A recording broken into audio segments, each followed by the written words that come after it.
Okay, step 2 of Tai's 67 steps to the good life, as he says, health, wealth, love, and happiness, and all that. Step 2 is about, well, he talks about this blue-footed booby bird, though he never really explains why that is.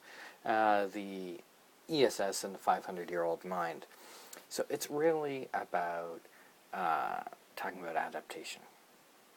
And interestingly, he starts this episode with kind of apologizing for talking about evolution, because I would hope that people who are on a course like this are not those kind of nutcases who don't believe in evolution. Anyway, so you shouldn't have to apologize for that. I'm certainly not. I'll talk about this course that talks about evolution. And he quotes Megginson's interpretation of Darwin, summarizing of Darwin, where, change is in nature. Nature is about change. It's a basic law.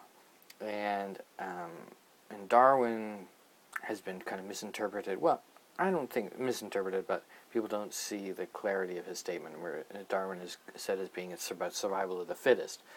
And people have said, oh, that means survival of the strongest or the survival of the smartest. Well, Darwin didn't say that. He said survival of the fittest, and the fittest are people who are or things that are most able to adapt. And so the thing that adapts survives. And we all haven't been adaptable enough probably in our lives. Stayed in a job too long, friendship too long, relationship too long, didn't pay attention to the signs and that were out there and didn't adapt to them. And society talks about strength and intelligence, but really it should be talking about adaptability. And unlike the creatures that Darwin surveyed, you don't have generations, you've got this life. So you can't hang around, you've got to adapt fast. And so he moves on to this 500-year-old mind idea. He keeps talking about black and white, but the 500-year-old mind is not about black and white. It's about the fact that we have been taught not to challenge authority or challenge common thoughts of the day. And so when he talks about Copernicus, or when he talks about Columbus, even these are people who challenged the beliefs of the day. And perhaps 500 years ago the stakes were higher, though they're pretty high right now in some parts of the world as well. So, challenge beliefs and who don't have a good backup.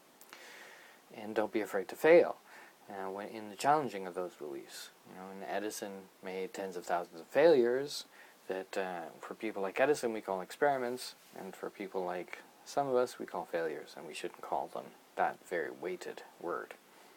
And don't evaluate, or don't judge, evaluate. So become an adaptation machine, and adaptability machine. And look at your ideas in your businesses as well. I mean, Tai quotes the case of Instagram, which started out as an address book before it became a photo sharing app. And so from the 500-year-old mind, he moves on to ESS, which is a very sophisticated concept and not so easily explained, perhaps, and that's evolutionary stable strategies, talked about by Dawkins and Martin Smith, I think, and stable strategies are about compromise, and they're about, real ESS is about systems or populations that are stable enough to avoid basic invasion.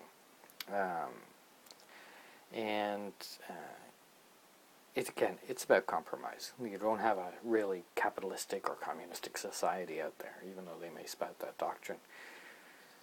Interesting, maybe North Korea is, but North Korea is just a psycho system. And you have that, and Newton's third law about every action is an equal and opposite reaction. I'm not sure that actually fits into ESS, but fair enough. So developing a stable system, a system of compromise that's integrated with the parts around you. And we're just not taught that in our education system. And if you want results different from the masses, you need to think differently than the masses. Remember that nothing remains static, not businesses or relationships or your body. What you put into your body when you're 20, you can't put into your body when you're 50. Trust me. But don't overadapt. ESS is about stability, after all. So the system may need to evolve, but it doesn't need to evolve just for the sake of evolving. And read the obvious signs, a million of other examples he gives in a very long steps. I'm not going to go into all of that. I love the one, though, that the Amish don't believe in divorce, but they believe in separation. I like that. And his question was, what's the number one area that you haven't adapted in? Because of a strong belief, because you didn't see the signs that were obvious signs. I mean, I've got a million of them, and it's not that I can look back on the stock market and say, well, of course anybody can look back and say, oh, if only I'd put that money in, but I knew there were times I should have put money in when I didn't. And, well, you gotta live with that. What can you do? Except you have to learn from that mistake. Anyway, that's step 2. See you later.